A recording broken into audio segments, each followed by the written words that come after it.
Di tengah upaya polisi mengungkap penyebab terjadinya kebakaran di Lapas Kelas 1 Tangerang, wacana overcapacity hingga keterbatasan anggaran muncul. Lantas sejauh mana pembenahan sistem pengelolaan lapas sangat mendesak untuk dilakukan? Berikut liputan tim Delik RCTI dalam Api di Balik Jeruji.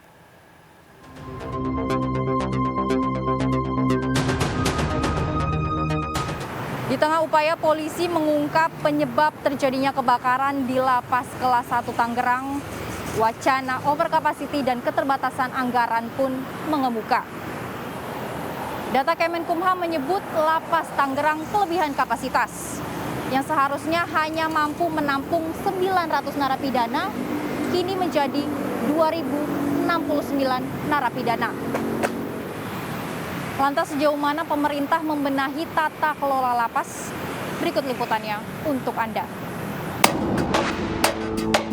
Insiden kebakaran Lapas Kelas 1 Tangerang yang menewaskan puluhan narapidana seolah ikut membuka fakta buruknya tata kelola dan keamanan lembaga pemasyarakatan kita saat ini.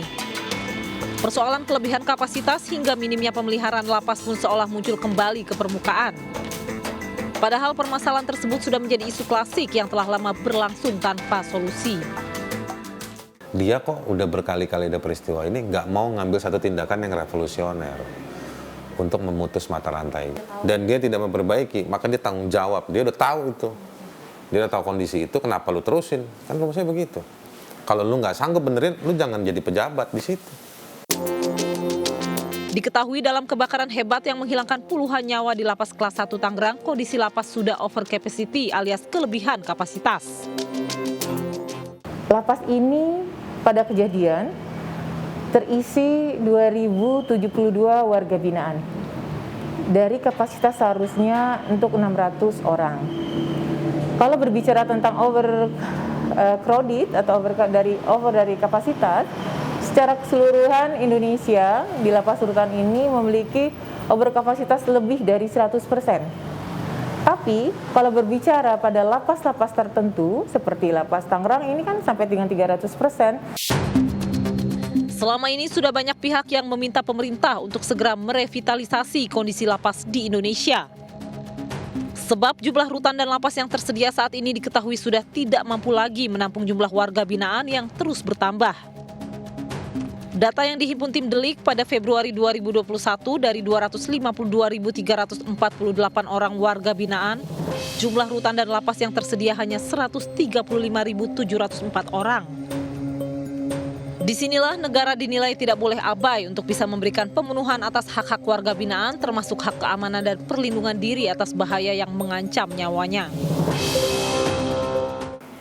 Negara mengambil kebebasannya seseorang, ditaruh di penjara, maka dia yang tanggung jawab.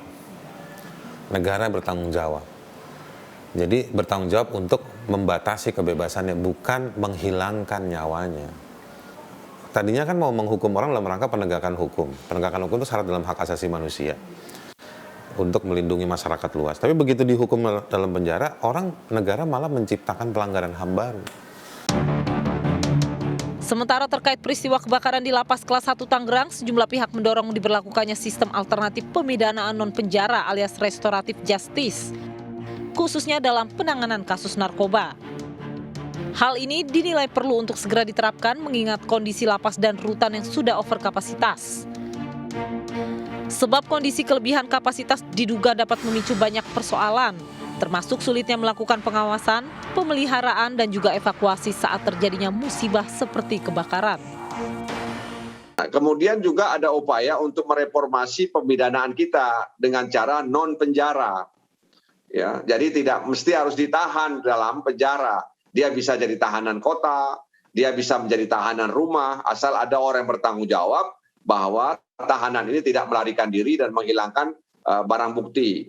Yang harus kita kriminalkan itu adalah bandar, ya, cukong narkoba, bandar narkoba. Tapi mereka kan nggak tersentuh. Yang tersentuh itu yang mengkonsumsi. Adapun anggaran Ditjenpas sendiri pada 2021 untuk pengelolaan lapas di Indonesia diketahui berada pada kisaran 5,77 triliun rupiah. Sayangnya dengan anggaran yang relatif besar tersebut belum juga bisa mengatasi sejumlah persoalan di lapas. Jadi selalu klaimnya pemerintah itu kita nggak dapat dukungan APBN, nggak ada duit. Ya kalau nggak ada duit jangan ngehukum orang dong. Bilang sama polisi, sama hakim, sama jaksa, jangan nyeret orang ke pengadilan. Sesuai undang-undang, negara berhak menghukum siapa saja yang terbukti melanggar aturan. Namun negara juga bertanggung jawab atas keselamatan dan keamanan warga binaan. Pembenahan tata kelola lapas secara menyeluruh diharapkan benar-benar dilakukan dan tidak hanya menjadi perhatian saat musibah yang mengancam nyawa terjadi. Kebakaran yang mengakibatkan puluhan nyawa menghilang ini menjadi sebuah peringatan bahwa pembenahan sistem pengelolaan lapas harus segera dilakukan. Agar di kemudian hari tidak ada lagi nyawa yang menghilang sia-sia akibat persoalan klasik yang tak kunjung dituntaskan. Saya Louise Ayu, terima kasih dan sampai jumpa.